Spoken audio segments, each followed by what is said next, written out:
welcome to this week's episode of Green Jeans. I am Anneke Van Rossum, your one co-host, joined by my other co-host, Maya Van Rossum.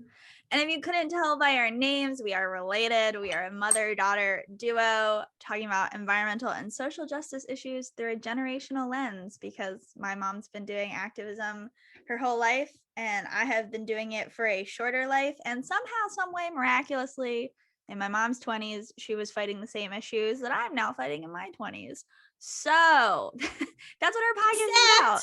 Oh, except for this week's topic. And I am ticked off, Anneke. All right, let me know. Let it rip, Maya.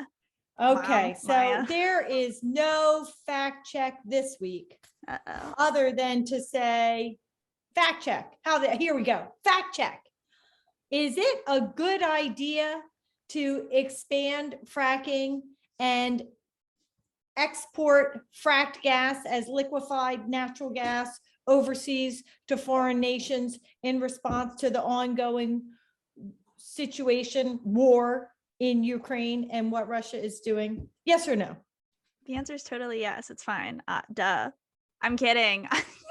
Oh. No, it's BS. It's absolute. I would feel like this is gonna be a profanity episode because I'm pretty mad. So, forewarning for any small children in the room. And no, it's bullshit. It's stupid. I was actually listening to, when I was in the car listening to the news, because that's like when I'm able to catch up on my news. And so I was like, okay, like what's going on in Ukraine? Where are we at? And I heard, and it was like, yeah, Biden is considering exporting like LNG so they can. And I was like, are you kidding me? That's what we're gonna do?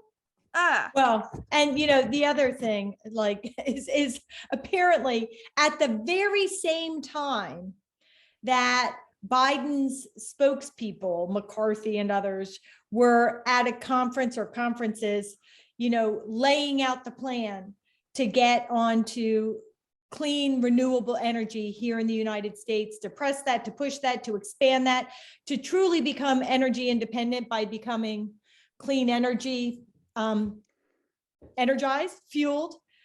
Biden was off promising to expand exports to foreign nations. And so this is not an issue that I was fighting in my 20s, because fracking really showed up, right? Really showed up at the doors of the Delaware River watershed around 2008, came more onto the Pennsylvania scene, or this region scene, around 2005.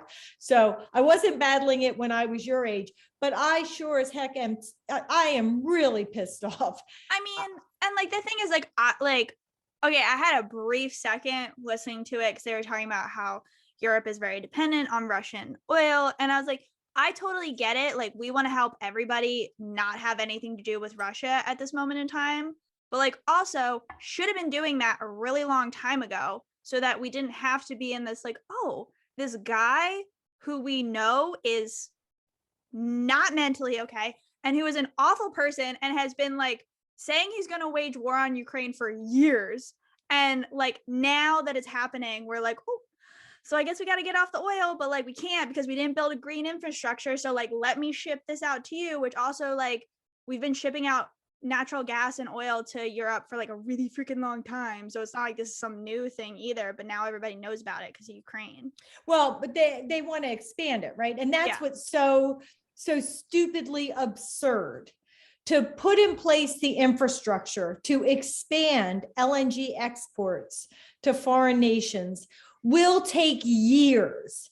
And that infrastructure locks us into more fossil fuels for 50 years or more at least. The life, the intended lifetime, although we all know what goes on much longer than that, of pipelines and facilities like this. So you're not going to expand it today. It's not going to happen. You're trying to solve a problem today. It's not going to happen today. So why invest your time, money, energy, and resources in a solution that will take years to implement, that will lock in dirty fossil fuels and devastate future generations, rather than take all your time, money, energy, and resources and start to put in place solar panels that will start delivering energy right now, today. You start doing rooftop solar everywhere. Yeah. That's part of your solution, right? So, and to the extent that it takes years to do clean, renewable energy as well, okay, But in a couple of years, you're going to be locking in clean and renewable energy, not more dirty fossil fuels. So the whole thing, it is an absurd false promise to foreign nations, and it's really a giveaway to the fucking frackers here in the US. I want a t-shirt that says that, fucking frackers. Gosh. New merch line coming soon.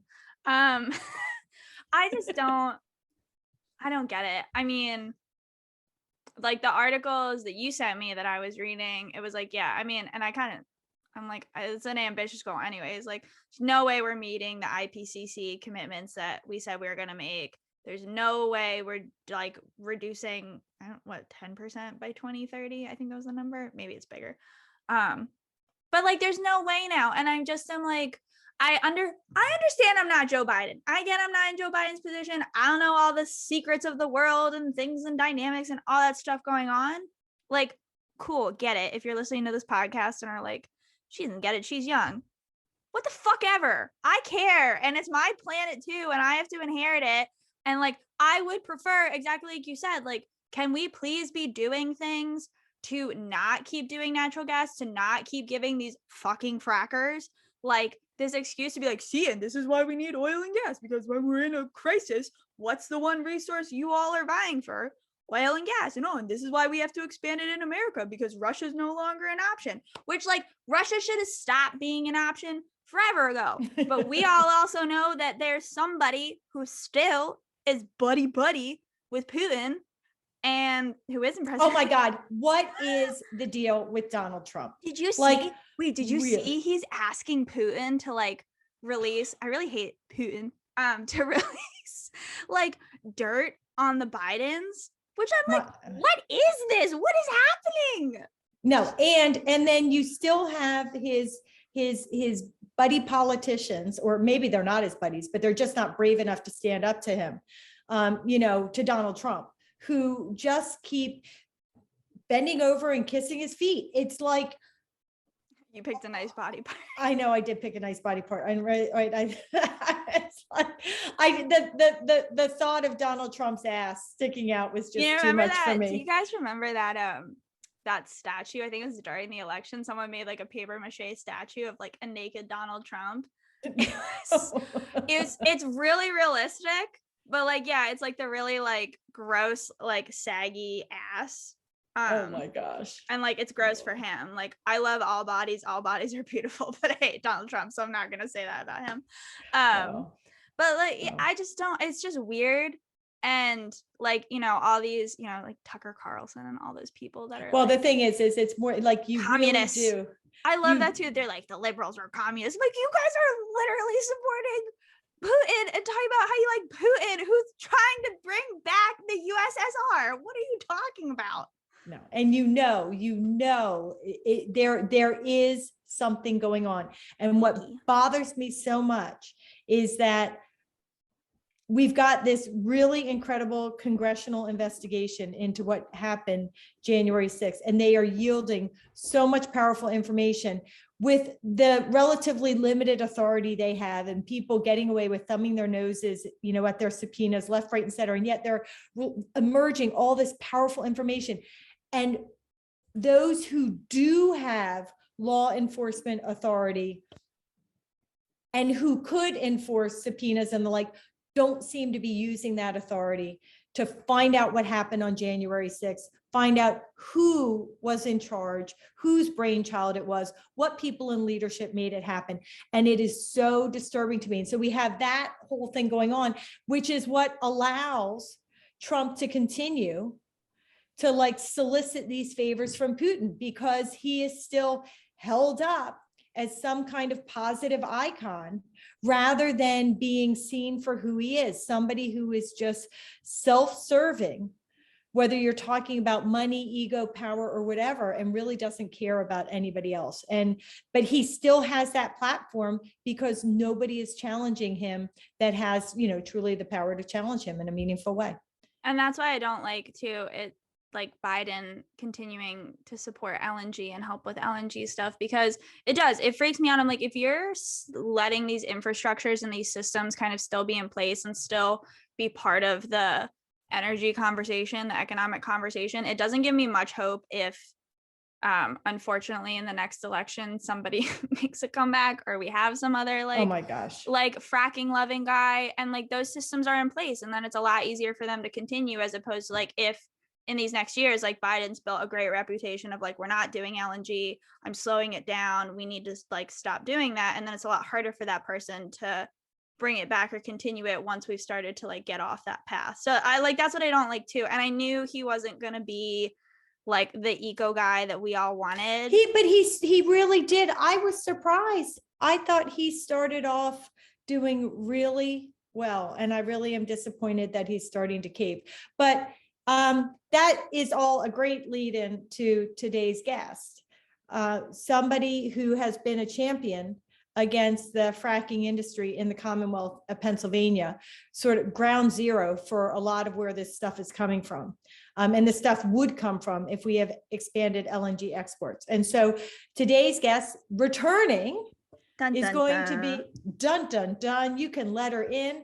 Returning as today's guest is the infamous, famous, all-powerful Karen Feridun, champion anti-fracker in the Commonwealth of Pennsylvania and anti-CCUS nationally, internationally, and our return guest for today. Karen, we were just blowing off about, two people, Biden and his, let's expand LNG exports, and then Trump with Putin, give me more dirt on people because he somehow still has a platform. So that was the lead in to you to talk about what you do and what we're going to be doing in the Commonwealth of Pennsylvania. But before we do that, for those who did not hear who you were the first time around, Karen, would you like to share with our audience who you are and what you do? How to approach that? No. I'm Karen Feridun, and I'm in Berks County, Pennsylvania, where in 2010 I founded an organization, grassroots, very, very grassroots, called Berks Gas Truth. And then a few years ago, almost 4 years ago now, I joined with a bunch of people fighting various different pipelines and fracking battles and so forth to put together something called the Better Path Coalition. The Delaware Riverkeeper Network, Green Amendments for the Generations, they have been our faithful companions throughout for the 4 years that we've been in existence. And the idea, though, of the Better Path Coalition was to have the entire thing led by frontline and grassroots groups that don't usually get to have their voices heard. And it's only because of champions like Maya and those groups that have been so supportive of us that we've been able to have our voices heard sometimes. So we decided this time, well, we're just going to lead the coalition, and that's what we've been doing for 4 years. And so our missions are to forge a path to a clean, renewable energy future for Pennsylvania and to a government that is responsive to its people. So, Karen, many people may not be familiar with how Pennsylvania is on the front lines of the fracking battles. So do you want to just, I'm sure most people have heard Pennsylvania fracking, gas, shale, energy independence over the years, all like in the same sentence. But maybe you could just give a brief primer to those who don't fully understand or appreciate how devastating fracking has been for Pennsylvania communities and environments. Yeah, I mean, the first well, and it was an experimental well, it went into the ground in Washington County in 2004. And it's noteworthy. And the only reason I bring up that specific date is because it happens to be the first part of the state where we started seeing a rise, a dangerous spike in childhood cancers just a few years ago. And so those young people in that part of the state in 4 fairly rural counties where they're seeing, the spike in Ewing sarcoma and other rare cancers, were infants or, born into it after the shale gas boom began. And so the exposures are, not well known enough, but we certainly know there are exposures there, and ask the families in that part of the state and they'll say, well, we were in coal before this, we've had one industrial incursion after another. this hasn't happened before. And so the families there want, fracking to be investigated. And we're learning more and more reasons why. There's this thing called the compendium. And if you just look up fracking compendium, it's easier than trying to learn the entire name. But it's put out by Concerned Health Professionals of New York and Physicians for Social Responsibility that now lists thousands of studies on fracking and points to all sorts of terrible health impacts, but other impacts as well, economic impacts. If your property is destroyed, it's probably your biggest investment. And so it has a huge, financial blow to very many families in the state. If you lose your water supply, how much do you think you're going to be able to sell your house for if you have a water buffalo out front? So it's just impacted people in innumerable ways. And so, we've had this thing going on now for, like I said, 2004. The real boom began in 2008. And so in all these years, we've been trying to protect families who are being exposed to this stuff, and it just keeps getting worse, instead of getting better, because, fracking has expanded. The infrastructure has certainly expanded, as many of us know. We also know that, we're going to probably talk about this a little bit, but now there's this move into a whole new generation of technology that's all fossil fuel based, essentially, that is carbon capture and storage and blue hydrogen and things like that.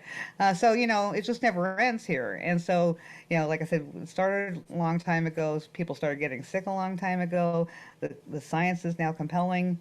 And yet our government just continues to keep investing in it. In fact, as early as, recently, I should say, as this Monday, they unleashed Pennsylvania's gas by putting forward a whole bunch of different terrible bills that would, remove the ban on fracking in the Delaware River Basin and all sorts of things just to keep, lift the moratorium on drilling in our state forest. Things that have been in place for years.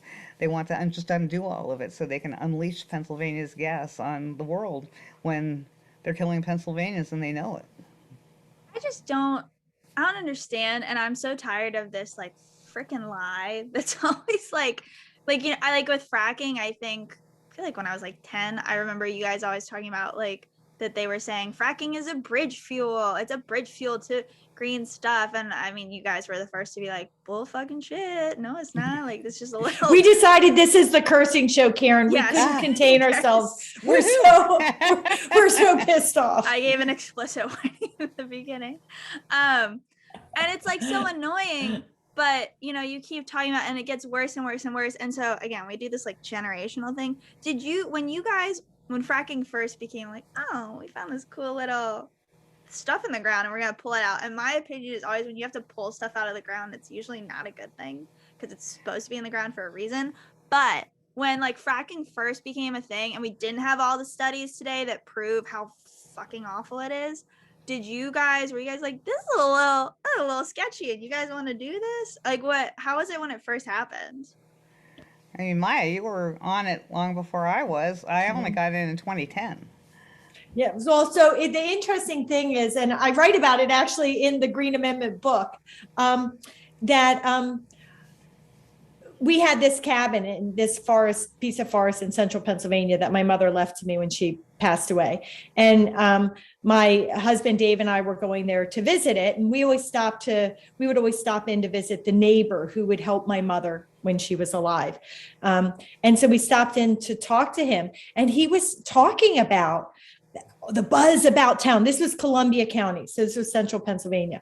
The buzz about town, about there's this new technology, and yes, you can pull this gas out of the ground, and the whole line, right? You can get the grass, create energy, good for the environment. People were getting money, they would make money, they could retire. And I was like, wow, this is like really interesting. And but of course, as you said, it all sounded too good to be true. So I knew that I was going to go back, right? And Tracy and I were going to talk about it and start researching it. And we had actually started to hear noises about this kind of thing just in the weeks leading up to that. So, I went back and we started at Delaware Riverkeeper Network digging in and doing the research and finding out all of these horrible things. But even this gentleman in central Pennsylvania, and he was, he's a really humble man. had a lumber yard and just worked really, really hard. But he wasn't like the big science guy. He was just like worked really hard and was good to his community. And I did ask him at the time, like, what are you gonna do? Like, what do you think about this? What are you gonna do? He's like, well, everybody's asking me if I'm gonna sign, but I'm like, I'm not gonna sign. He's like, I don't understand what this is. And so they apparently asked him for a get-together meeting, and he's like, sure. And he came out to his big lumber yard place where they cut up the wood. And one night, and he's like, it was packed. And everybody had come to try to like pressure him into signing, clearly having been encouraged by the industry, because he was this holdout guy that people respected. And he didn't want to sign because he didn't understand what it was. In the end, he never signed. Smart man. You remember, that movie Promised Land? Mm-hmm. There's like the science teacher that stands up and is like, hold on, like you're selling, like if it's too good to be true, it's probably a lie. And so, and that's who he reminds me of, is that science teacher that's like, you're kind of selling a pipe dream here, buddy. And they were trying to get him because it was clear that the community was like, oh, if he's saying something, then like that means there's something wrong. So that like they're kind of the same people in my mind. My mom worked for UGI and I was nearly named Yugi. Good that I wasn't. But nevertheless, I found myself in this weird part of my life where I was able to get really involved in the environmental movement because I had time that I had never had before. And so I was working on the sewage sludge issue, actually. And we started hearing about this thing called fracking. And we were wondering about the connection between waste treatment facilities and any fracking waste that would be, received there, and would it come back out as, sludge. And so we just started looking into it ourselves. But for my part, I'm one of those people who watched Gasland when it premiered and got involved in the movement. And at that point, I was also involved with sludge, but I was also involved with the local government. And I was on the environmental advisory board and that sort of thing. And so there was a local quarry project going on that I was concerned about. Everybody here was very worried that they were going to be taking down 3 family farms, the original 3 farms in the county that were still in operation, to put in this quarry. And they succeeded, unfortunately. But I went to one of the meetings, one of the hearings, and the judge said that he was, going to be ruling against the people in the community. And he basically ended by saying, I think one day you'll understand that, we were doing right by the law. And I left that hearing thinking, well, who's doing right by the environment? Who's doing right by the people? And so I seriously dubbed myself Enviro Girl and wrote an op-ed about it. Love it. And so I decided, one of the things that had struck me was that when I was working on sludge, we used to show this documentary called Sludge Diet. And then I saw Gasland, and you could pretty much swap out the subject matter and just show the very same characters, the older female scientist, almost these archetypes, there was the people who were getting sick and dying, the animals that were getting sick and dying, the whistleblower from the EPA. Both stories had exactly the same characters, just you substitute in the topic. And I began to think about how many documentaries I'd seen up until that point. And I started thinking, how many documentaries are we going to make? How many times are we going to keep making this movie before we learn something, And so that compelled me to get involved in this. And so I happened to hear about a group in the Lehigh Valley down the road from me that was starting something called Lehigh Valley Gas Truth. I went to their meeting and came back and started Berks Gas Truth, thinking, well, at least I can bring the information back to Berks County. That's all I really intended to do when I got started with this. But it all sounded just too crazy to be true, Yeah. So Karen, right? Just wondering your, I don't even want to say thoughts, like frustrations, right? So here we are in the Commonwealth of Pennsylvania, and fracking is coming, and kids are getting sick, and people are losing their drinking water, and forests are being cut down, right? And people are setting their water on fire. People are setting streams on fire. there's all these horrifying impacts. And yet, no matter how much we advocate and how much science comes forth and how much proof of harm comes forth, the government officials aren't listening and don't care, right? It's like Pennsylvania's version of what's happening in Washington, D.C. And how early on did you start to realize that here in Pennsylvania, it kind of didn't matter what the facts were? And so we had to find a different way to take it on. Well, I always have a bad joke that I came for the water, I stayed for the climate. And then increasingly, and it didn't take very long, but increasingly, I was in it because of the democracy problem. You know, I think that's, of the three, that might be the biggest one that we have, because if it's an obstacle to being able to take any action to protect the people, to protect the environment, to save the climate, you know, then that's a pretty huge obstacle. That's a pretty big problem. And so I've been more frustrated about that than anything. I mean, for a lot of people in this larger movement, you know, their enemy is the company that they're going up against. You know, it's trying to put wells in or a pipeline through or something. But I'm in this weird part of the state where we're not as directly affected, and we certainly have had to go up against pipeline companies when they have, you know, encroached on us and tried to put things through our county, you know, power plants, other things. But most of the time, I'm sitting in this kind of protected area, more or less. And so my big enemy is the government. And so that's my target almost all of the time, because of how shabbily they've treated this whole thing. I remember Tracy was part of a group that I was also a part of that used to meet with Scott Perry, who's no longer at the DEP, I'm proud to announce. But he was the head of the oil and gas division. Yeah. And he's probably, where do you think he's working now? Have we Marcellus confirmed? Shale Coalition or oil and gas somewhere? I just really want to tell you too. I picture you in a high school cafeteria, sitting in the corner, with these, but Feridun, I'm is that what the tie he chose today? Interesting. But in a more substantial, factual way, but of course, you know what I mean. We would have had fun in high school. Oh yes. My God. But you also do it now in the back of public comment periods, and you guys are really, that's the science he wanted to say? All right, dude. Yeah, whatever. Well, in this first meeting that we were in with him, he's given us his little bio, and how he was already at DEP, but he was eager to get over to the oil and gas division when he saw this thing on the horizon, that fracking was going to be the big new thing. And he saw that paycheck. That's what he was paycheck, yeah. And so I remember, many times after that, if I was talking to a reporter, I would bring that up, and it was a line they always liked, because it's you can't say something's the big new thing and treat it like the old thing, and that's exactly what Pennsylvania did. They didn't do a single thing to study it like New York did. They didn't do anything to, beef up their regulations or anything. Nothing. It just came in, and we're just going to treat it like the old thing, even though it was unproven, untested, and turning out badly right out of the box. They could see that it was coming, causing problems for people, and it didn't stop them.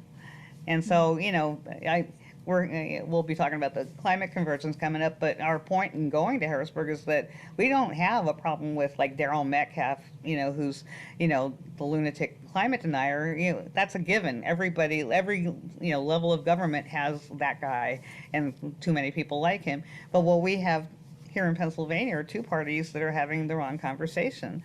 And I think they play off of one another. There's all this stuff going on about RGGI in this state now.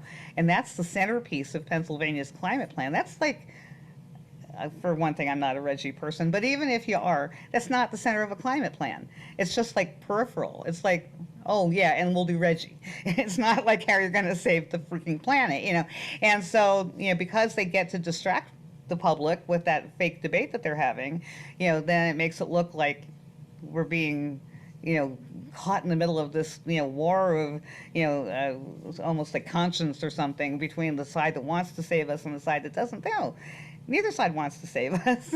That's not behind it all. They're approving every project, and they're, brokering deals to bring terrible new things into the state, and that's both sides. So, it's all just artifice, and it just makes me so furious.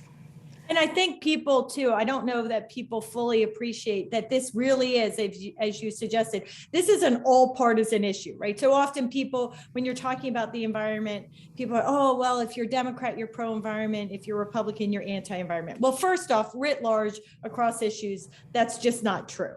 There's a lot more nuance to it. But when it comes to fracking,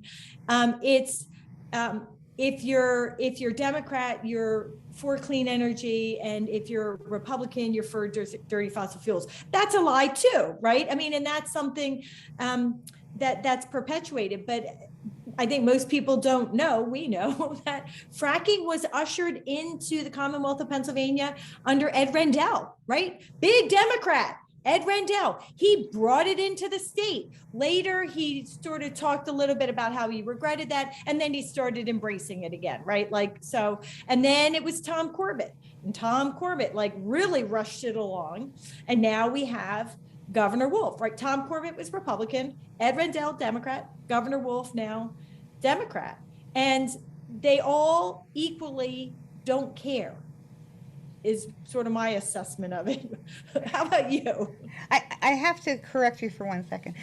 Ed Rendell pretended for 5 minutes at a Politico event in Philadelphia before the 2016 Democratic National Convention that he was rethinking, that maybe he acted too quickly on fracking. But by the end of his own comments, he was over it.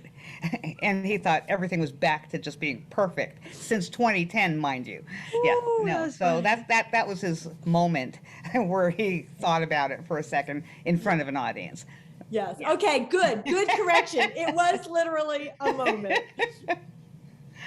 But but you're right. I mean, that's exactly the problem, that we have two sides that, Governor Wolf, my God, he could have been in the Trump energy administration. I mean, honestly, the policies that this guy has and that he supports and that he's done quietly through his Department of Community and Economic Development, that also sort of manages this public-private partnership that was started under Ridge, but that each governor does with what they choose, called Team Pennsylvania.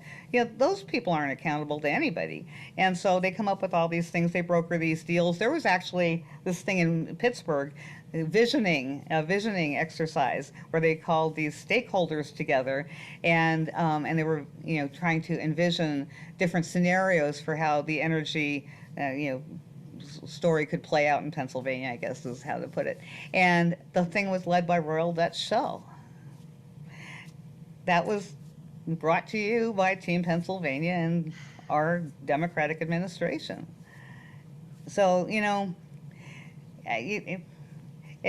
other really sad thing is, thank God we're starting to see them leave, like Scott Perry, but 2 people from DCED have gone, and that's the guy who was in charge of that agency, Dennis Davin, but somebody who worked for him for a few years and then went on to be the head of something that Wolf created called the Office of Energy.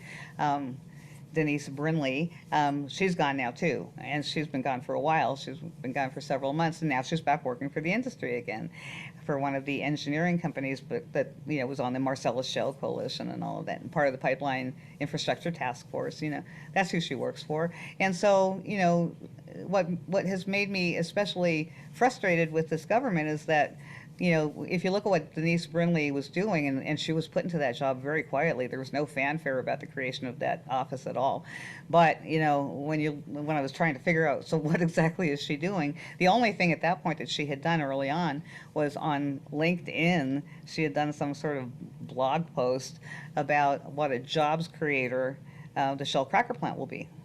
And so at both levels of government, at federal and state levels, it really bothers me how convenient it is for them to just flip back and forth by treating petrochemicals on one hand as energy, which it isn't, because the petrochemical business in Pennsylvania to date means plastics. That's not energy, but they'll use it to their advantage when it suits them. And then when they want to talk about where we are on methane emissions, and all of a sudden plastics is plastics again. and that doesn't count. The fact that we're fracking to get all that ethane out of the ground, well, that's over there. That's plastics. That's not energy. So then they can fudge the numbers, and they put people like her in that job, and that's another Governor Wolf move. Put people like her in a job to do nothing but talk about things that aren't energy until it's convenient for her to not talk about it. Well, and so do you have something to say, Mom? Nope, you do. Okay, just not cutting you off. Anyways, maybe this is a good segue into climate convergence, but just this whole time I've been thinking about, Pennsylvania and fracking, and whenever I talk to my friends about the Green Amendment movement, and always the first, and we have this great constitutional right, and haha, we're taking government to task, and always the first thing is doesn't Pennsylvania have a lot of fracking? And then I gotta do the whole court thing and explain why it got there first. And if you would like to know more, you should go check out the book. But I'm see, but this is part of the misconception too, is I feel when people talk about Pennsylvania and fracking, yes, there was a lot of lease signing and all that in the beginning, but that was before people knew and were told all the horrible things were going on, and weren't seeing their neighbors getting sick, and weren't experiencing their dogs dying, and weren't seeing their livestock becoming infertile, and all this stuff that we know now. And it was this was invited into the state, not really by the people, but by the politicians and the government and people that we entrusted to protect us. And so now that the Green Amendment is doing what's supposed to do, it's power back to the people to be all right, so you screwed us, cool, thanks. I'm going to take my constitutional right and hold you accountable and get my life back and get my things back. But this kind of idea that the people of Pennsylvania are on board with what's happening, and really for the most part they're not. And it Mom was saying too, it's not. We did a fracking tour, and I was very surprised, because I do think it is also if you're a Trump supporter or you're a Republican, you must love fracking. And we went and we saw a grandmother who had been completely screwed over by an old fracking contract. And she had a big Trump sign out in front of her yard, and all she could say was this is the worst thing in the world, and I hate it and I don't want it.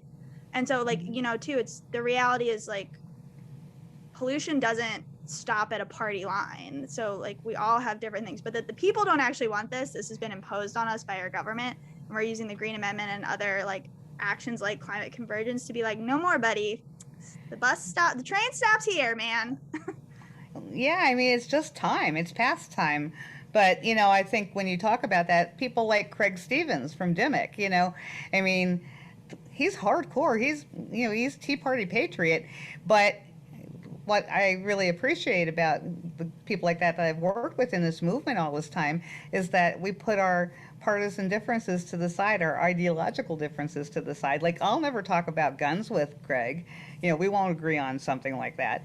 But on this, we completely agree. It's got to stop. And so the more we can recognize that our differences are being used against us by our government and by the media, to make us feel like we're pitted against one another, when in fact we actually agree on a lot more than we realize. I think it's been one of the enriching things about doing this work is to realize that, you don't have to think of people as monoliths. People are complicated. And, the more you get to understand that, yeah, a person can have a big Trump sign in their yard, but be absolutely on board with you on fracking, even though he's not on board with her on fracking, it just shows that people are complex, and that we just need to listen to one another and figure out where we can work together, because when we do that, we're unstoppable. So Karen, given that in Pennsylvania, it is so hard to be heard by politicians, as leader of the Better Path Coalition, right, you have come up with, and the group, the Better Path Coalition, has come up with some really cool and novel ways to be heard, with one coming up in June. So wondering if you want to tell us first about climate convergence, what it is, where it is, why it is, and also what government has been doing to try to stop it from happening.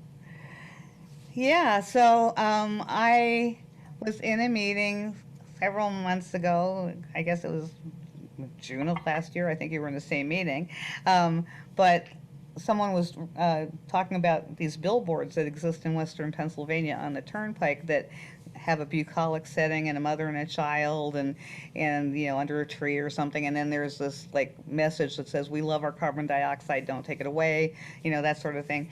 And so somebody in the meeting who was from that part of the state said, oh, those billboards don't persuade us at all. But that's a person who has never failed to say that she's from the most conservative part of the state in every meeting I've ever been in with her.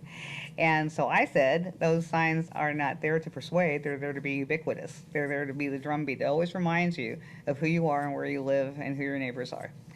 And that really got me thinking that why aren't we doing that to our own government? Why aren't we doing it kind of back to them and back at the industry, you know, by extension, because it's all the same thing.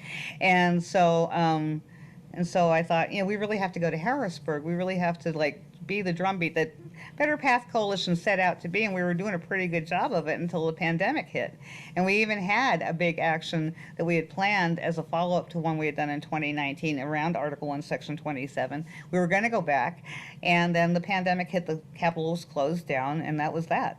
And so it just felt like with all of these things that are happening now, with the way that we're seeing, you know, summer seasons just be fire season, then well into the fall, and it's almost like fire season never ends, depending on what part of the country you live in, and flooding, and just how fast it's happening, and how crazy the rhetoric has gotten, and how you know, we're talked about false solutions briefly here and there, but you know how that seems to be now the way that the government is kind of getting around having to take real action and kind of doing the bidding of the industry by throwing billions of dollars at bad solutions. It's just like we are in this moment where we just have to speak up. And, you know, pandemic be damned. It's terrible that we should have to try to bring people together during a pandemic, but we got to. And so we decided we have to go to Harrisburg and we have to have this big moment where we say, you know, the wrong conversation is happening in your buildings, folks. It's happening in the commons. That's where the right conversation is happening. And so, you know, you're actually making yourselves sort of obsolete, because the rest of the world actually is catching on. And the longer you drag your feet and not train the workforce to be prepared for the new economy, and not prepare the state, you know, by, you know, not allowing even more stranded assets to be built, you know, the longer you just ignore all of this, the worse position we're going to be in, the bigger legacy problems we're going to have, you know, and all of that. And so, you know, it's almost like you owe it to yourselves to get on board with us, to understand where the world is going. And so we figured that we would do that. We would go to Harrisburg, we'd be in the streets, literally, and we'd have a big 3-day action. And so we've called it the Pennsylvania Climate Convergence. And so the first day of that is a festival. And I call it Earth Day with an Agenda, because the idea is to have this big festival that will be full of, you know, interesting activities and entertainment and, you know, interesting panel discussions all day long. Just all sorts of cool things will be going on. But we know that some people may well come to that who would typically go to an Earth Day festival and then go home. What we're going to be doing in addition to all those things I just said is have lots of art tents around. And so those of us who've done actions before, we know what the art build is, but the art build is the thing that you often do the night before, where you're making the banners and painting stuff and all, making props. So we're doing that at the festival. And so people who come to the festival will be able to help make the things that are going to be carried the next day, when we have a march through Harrisburg, and then the day after that when we go up to the Capitol to deliver things. And so we hope that people will feel invested enough in what they've done, you know, that they've helped create, to come back. And now they're part of us. They're one of us now. But you know, we really hope that we can engage some people to show them that, you know, direct action doesn't mean arrest. This is totally family friendly. In fact, we're going to have the Lorax kids who were part of our Article 1, Section 27 action in 2019 that I mentioned, that predates the thing. We were going to take them back in 2020. That's when the pandemic hit. But now we're going to have Team Lorax, we call them, leading the march. You know, it's going to be all about youth. That's who's inheriting this mess. And so it's totally family friendly. We want people to understand that there's no reason why you shouldn't participate. You got to. It's at the point where you've got to. And so we're hoping we can send that message to the public, meanwhile sending the message to our government that, you know, enough is enough and we're done. And so this isn't a one-off event. We're going to keep going back, again, being the sort of the drumbeat. And so one of the things that can being the squeaky wheel. And the squeaky wheel. And one of the things that we can do to represent us when we're not there, the footprint that we can leave behind is also art. So we're installing a climate clock, a countdown clock that shows how much time they're wasting in the cafeteria. It's like just outside the cafeteria in the Capitol. That's our goal. We were thinking of putting it outside, but it's actually even more visible because everybody goes to that cafeteria at the Capitol. So every time they go for lunch, in fact, some of them, when they're sitting there, will be looking at the clock and seeing how the time is ticking down. I have a personal one of those that I got. I took it to Darrell Metcalf's hearing, and he kicked me out before it started. He was so unnerved by seeing that clock. Ridiculous. I'm just like, I'm still shocked by that. And it's just like, I feel like it's like dealing with a child. Like, you can't handle your own mess. Like, literally, this is your own fault, dude. Like, I'm part of a bigger problem, blah, blah, but like, you're part of the problem, man. And you can't just like, I don't know the saying, like, eat your whatever. You know what I mean? And so Karen, though, right, when you and Better Path Coalition was working towards getting permits and permitting and getting approvals, something happened. Yeah. Now, it turns out that that Riverfront Park is operated by the city, and so it's under the city's like requirements up to a point. And so when you're trying to march on city streets and when you're trying to reserve Riverfront Park, both entities ask you to get like a liability insurance and list also insured city of Harrisburg. And so we had gotten insurance, which I've learned is very difficult to do since, some of the things have happened like January 6th, it's made it harder and harder for groups to be able to get insured. And so we managed to get insurance for the festival day. And then, we were feeling pretty confident about it because we had gotten it so easily. And so we said, why don't we just add Sunday when we have the march, because it's city of Harrisburg, on both things. So why not just get one policy? And as soon as they heard it was a march, they got nervous. And then I'm talking about the company that had given us a quote, but there was a broker in between who had called a number of other companies. They wouldn't get near it. And then she went to our website and saw what it was, and she contacted the company that had said no to the march, but they were still on board with the festival. And she says it's political, and they dumped us entirely. And so that was happening at the same time that we were trying to plan our march that would end somewhere around the Capitol. We were even going to spend the day up in that part of the city. And we found out that there's a Juneteenth event going on the steps of the Capitol up front, a good chunk of the afternoon. So we changed our route and we decided to start at Riverfront Park, spend more of the day there, leave at 3 o'clock when their event is over, so there's no overlap. We're not getting in the way, making noise when they're trying to have a rally.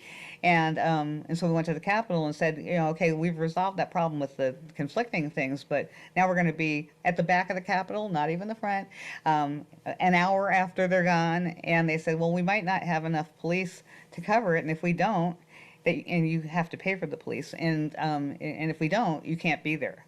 So they're telling us that we can't be at our state capitol.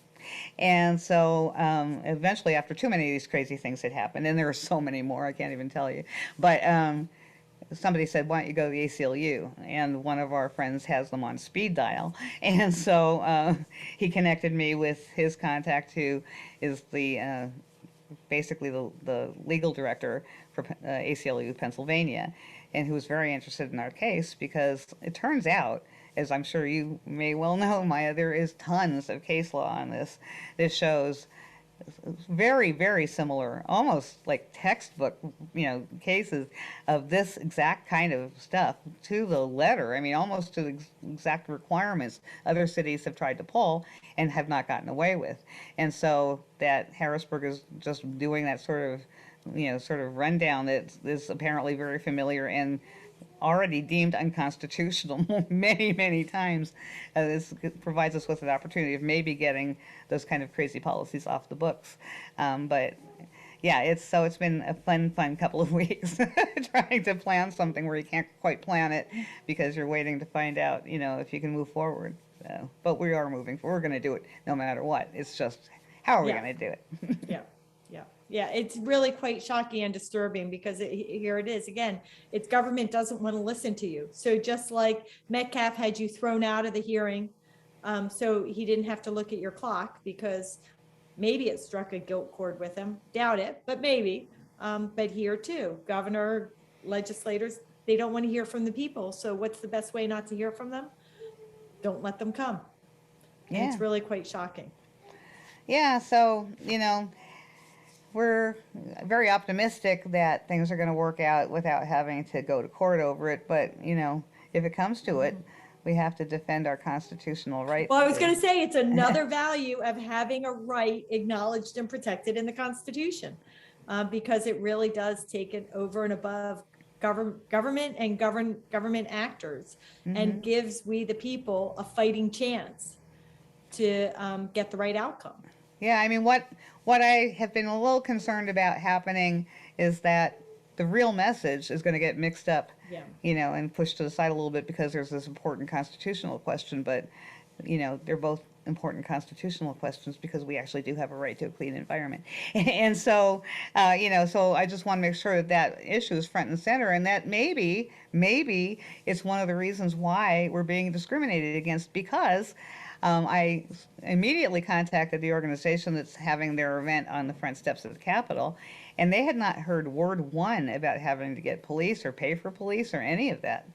And so I suggested that they call to make sure that they're not blindsided with some bill at the last minute. On the other hand, we didn't get past square one without hearing about all of that. And so it seems like climate is a particularly unpopular topic, and when you start weighing, speech against speech, or message against message, that's when it becomes super unconstitutional. So I don't want the climate messages, all important, to get lost in this, but it is all part of the same problem, very potentially. So we're still like 2.5 months out from climate convergence. So how do people, if they want to learn more, if they want to get involved, if they want to find out the details, what should they do, Karen? Oh my gosh. Thanks for asking. So glad you asked. What a coincidence. I feel like I'm the segue queen. I'm not gonna lie. I'm pretty good at the segues in this You are podcast. good at it. Well, as it happens, and this really, I didn't really tell you guys, we've been trying to firm up all of the events this past week, making sure we've got all our speakers lined up and that sort of thing, because next week we are really going to start pushing out everything on our website called PennsylvaniaClimateConvergence.org. And so, up until this point, we've been saying, come to this hypothetical thing, it sounds, come to this concept, but now it'll be like, come to this thing where X, Y, and Z are happening. And so I think, it'll be great, but I have to say, I am blown away by the amount of attention we've already gotten. We've had people I've never heard of joining our committees and getting involved, and people signing up for our website. And, so from the response that I've received, people are basically saying, boy, is it ever time for this, and we're so glad it's finally happening. And so you almost don't need to have a schedule of events for people. They were just ready, and so I think it'll help once we have something out that we can talk about in greater detail, so people really do have a picture of how it's going to go. And so that goes up on the website like this weekend if I can do it, early next week if I can't. And then, then it'll be out there and people will be able to let us know they're coming. We're starting to arrange all the travel plans so that we're getting buses organized, and, we're getting blocks of hotel rooms because it is a pandemic. And so, sometimes people open their homes to other people when we do things like this, or churches open their doors to let people sleep on pews. But we really can't do that kind of stuff too much in a pandemic. So we're trying to figure out how to do better than we are typically able to do in the way of providing actual like hotels and things for people. And so that's, there's some challenges like that, but we're figuring it out as we go. So that all those things will be available. You'll start to be able to make your plans. If you're an organization, you want a table, the tabling form will be up. So it's all about to happen. It's really exciting, Karen. And you've been working to make this happen. So this must be a really exciting powerhouse. Powerhouse Karen. Not really, but yes, Karen. No, this podcast is only positive self-talk. There is no denying or disclaiming of comments that happen on this podcast. That's my rule, Karen. You only say yes and thank you for compliments. No, not me. No, Karen. That's my rule. Thank you. Exactly. And so letting people know, right? What are the dates of the climate convergence? Remind everyone. So it starts on June 11th. That's a Saturday. That's the Festival for the Planet. Then the next day, we're going to have a couple more panels now that we're going to be at Riverfront Park and pushing our march till a little bit later. So June 12th is the day of the march. A couple panels in the morning, an interfaith service, and then we're going to have a rally in the march. And then on Monday, people who can be there with us, who can stick around or who can come for that day, we're going to go to the Capitol. And again, we're going to have some of the kids with us, and we're going to be doing deliveries of all sorts of things. We have a petition out there. We want every single Pennsylvanian to sign because we want to show our numbers and show that, we're here in big numbers this weekend, but we represent so many more Pennsylvanians that you're not paying attention to. And so we want to deliver in every possible way huge numbers of petition signatures. We want to have lots of sponsors. Again, tabling organizations, if they want to sponsor the thing and just be listed with their logo on our website. We're really interested in showing, that there's a lot of support for this and that this does really represent where Pennsylvanians are at. And I do want people to know, while you're saying next week, actually, when people hear this podcast, the website is likely to already be up. So people should go to the website, not only to get all the details about the march, but there's going to be a link to the petition. So go to it, sign it, share, right?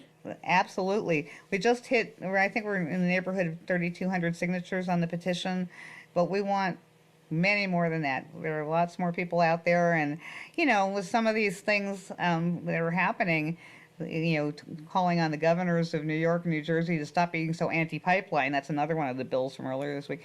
It really does affect the RBC things I mentioned before. It really does affect people outside of the state, and so we've never really limited the petition to just Pennsylvania only. It's kind of difficult to do that. You can always sort it out, which we do, but there are a lot of people who sign our petitions who say, I'm from Pennsylvania, or my family's in Pennsylvania, I'm worried about Pennsylvania. So it's also important, and I think, for people to, for our government to recognize that they're having an effect on people who live in and around Pennsylvania. But also, there are a lot of people with strong ties to this state who just don't happen to be here, but they feel it's important to sign. And so we've never really discriminated against people based on where they are, whether or not they're allowed to have their signatures turned in or not. It's hard to, like I said, to look at the list when you see so many states. So we sorted out for Pennsylvania first, but every name is included. And I think that the climate convergence and having such a mass turnout is really going to send a powerful message to Pennsylvania government, but it's also going to send a powerful message to government in Washington, D.C., because, of course, Pennsylvania is ground zero for so much of the fracking industry. And to show Joe Biden and to show members of Congress who are not speaking up for clean energy and against this proposal to expand LNG exports, it's going to show them the people at ground zero don't want this. They don't want to be sacrificed anymore. Yeah. I mean, it is historic what we're doing. This has not happened in Pennsylvania before. So I am hopeful that it will get that kind of attention, that it does send a message. And even if it doesn't by way of the press, the thing that happens 1 week later is the Poor People's Assembly. And the Better Path Coalition has been on the coordinating committee of the Poor People's Campaign from the beginning. And that's another thing that I love about the coalition, is that it's branched out beyond the environmental community to also partner with Poor People's Campaign, March on Harrisburg, the anti-corruption group. It's important that we get outside of our little, bubbles and work together, because this is, as Naomi Klein says, the thing that changes everything. And so if we're going to have system change, we better be working together. And so, there's going to be a strong message sent the following week by the Poor People's Campaign at the Assembly in DC. And so if you can get to that, that's another worthwhile thing to do. Awesome. So say your website one more time, because I can't believe it. We've come to the end of our time, but we're going to have you back before the convergence, because we want to hear how it's going, how the numbers are going. So people are going to be able to hear a continuation of this conversation after today. But They've now been inspired to act. Remind everybody where they go to act, Karen. So it's PennsylvaniaClimateConvergence.org. And you can look us up on Facebook and Twitter. We're all over the Instagram, so you'll find us wherever you go. And you can find our website by any of those portals. And hopefully one of the places you go is to Harrisburg. And you go to the description in our bottom of this, where I'll put all of Karen's links. There you go. And you can do that too. So Karen, thank you so much for coming. We're going to have you back because we didn't get to touch on CCUS. Carbon capture, utilization, and sequestration. We talked to you a little bit about it last time, but we want to make sure that we touch on that and the LNG exports that that stupid politicians are pushing. Pay attention to the headlines on Monday when the third IPCC report comes out. You're going to hear maybe too many positive things about CCS. Pay attention to the reaction from us. Yes, yes, exciting. And when the podcast comes out, it will actually have already been released. Will have happened, yeah. So, but do be looking, right? Go to Better Path Coalition, go to Delaware Riverkeeper Network, go to Berks Gas Truth, look up what is the right and appropriate response, because CCUS is not part of the solution. It is part of the problem. So. Thank you, Karen. You're awesome. Thanks, Karen. Get back to work, man. Get that website together. Thank you. Bye. I love Karen. I do love Karen. And, this climate convergence is so powerful and important because it is a powerful message for the legislators and the governor in Pennsylvania. And we've got a new governor that's going to be elected in the not too distant future. We need those candidates to be paying attention and to do better. But this is going to also send a message to Washington, D.C., because as you know, Anneke, the people of Pennsylvania are on the front lines in so much of this. You know what I thought about actually coming to this episode, I meant to say it to Karen, is I was listening to this dating podcast called Girls Gotta Eat, and I love them. And if they listen to this, I'll cry in a good way. But they had a couple of weeks ago this episode about weaponized incompetence. So the idea being that like your partner is like, can you just do it because you're so much better at it? Or like, I can't do this because like it's just too hard for me. And I can only be brought back to like that oral argument for, I think it was Mariner East pipeline, where the Federal Energy Regulatory Commission, which if you don't know, they like do all the permitting and stuff for pipelines.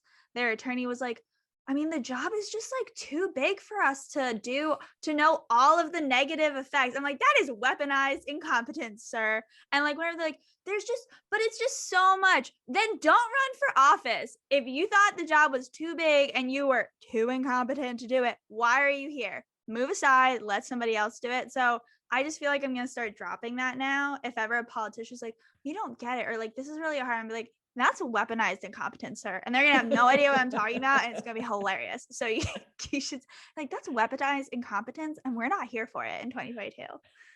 That's hilarious. I thought it was cool. I thought it was a great episode, but I think it also applies in a situation like this, which is like, there's no excuse anymore. There's literally zero. And the only reason you have an excuse is because you're siding with fossil fuels. You're not willing to support green energy. You're not willing to put the work in to try and create a green infrastructure, if that's the right word. So like, don't even. Yeah. And the thing is, it really, really, really doesn't matter what you care about. If you're looking to create energy, you create the energy with clean and renewable energy options. Yeah. If you care about the environment, you protect the environment with the clean energy options.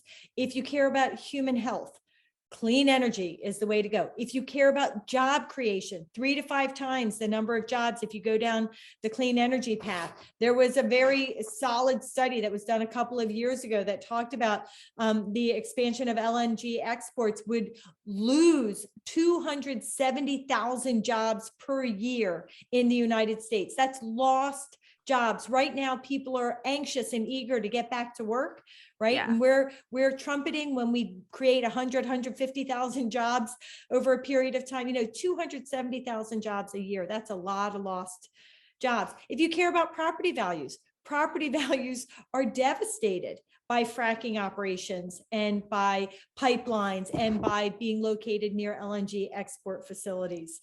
And of course, there's the climate crisis. If you care about people, you need to be for clean and renewable energy. And I do want to say, Anneke, I did not expect to really be supportive of Joe Biden and the things that he was going to be putting forth during his tenure. But I have to say, I was really impressed at how he was trying to create a social safety net, at how he was speaking more and more firmly for clean and renewable energy, worried about the climate crisis, worried about our children. And it is so disappointing isn't even the word to just see this about face. And I get he's facing big opposition from stupid people like Joe Manchin, and yes, the entire Republican Party on this issue, because they are all sticking solidly together when it comes to the fossil fuel industry and raising it up and beating down clean and renewable energy options. I get that it's a high hurdle. I get that it is a hard wall. I get that it's difficult. But as you said, you are not an incompetent man. You have served in this nation for decades. Use that decades of service, grow a spine, stand up for the environment, stand up for people, stand up for future generations, and for criminy sakes, do the right thing. Like, Joe, buddy, talking about Pennsylvania here. Come on, Scranton, man. Come on. Also, too, my thing is, like, literally, I just can't stand Republicans too in Pennsylvania, and they preach this like Republican rhetoric and all this stuff and small governments and all this. I'm like, okay, you guys really put yourselves up there as like defenders of the Constitution and defenders of the rights of people, and the government shouldn't infringe on those rights. There is a constitutional right to a healthy environment. So shouldn't you be like numero uno to be like, this is infringing on the Constitution? I'm just saying, weaponized incompetence. Maybe they can't read. They're like, I can't. Like, I don't know. That bothers me. So I agree. Yes. Yeah, that's it. Yeah. Okay. So that's how we're going to end the show today. So thank you everybody for joining.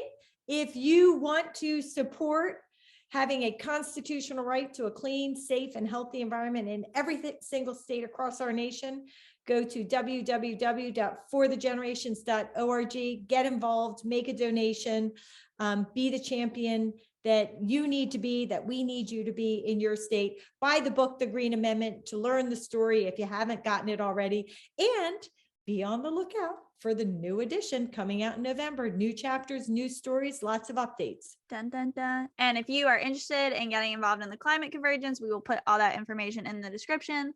Also, don't forget to go to www.delawareriverkeepernetwork.org.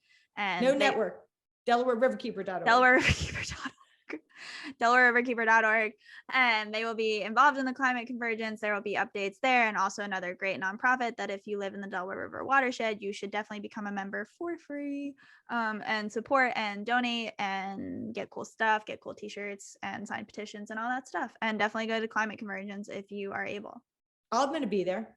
Oh, Maya's going to be there. I don't know if I'm going to be there because I'm in law school, so we'll try. You're in law school, you got to be studying, but I'm going to be there. And my team's going to be there, and I'm going to be happy and active. You guys should hope you all be go there. Take a picture with her and tag us at Green Jeans Pod. Do it. That would be fun. Oh yeah, I'll be into I'll be up for that. All right. Go find her. go find her, meaning me. Meaning Maya. Meaning Mom. All right, everybody. Until next time. Till next time.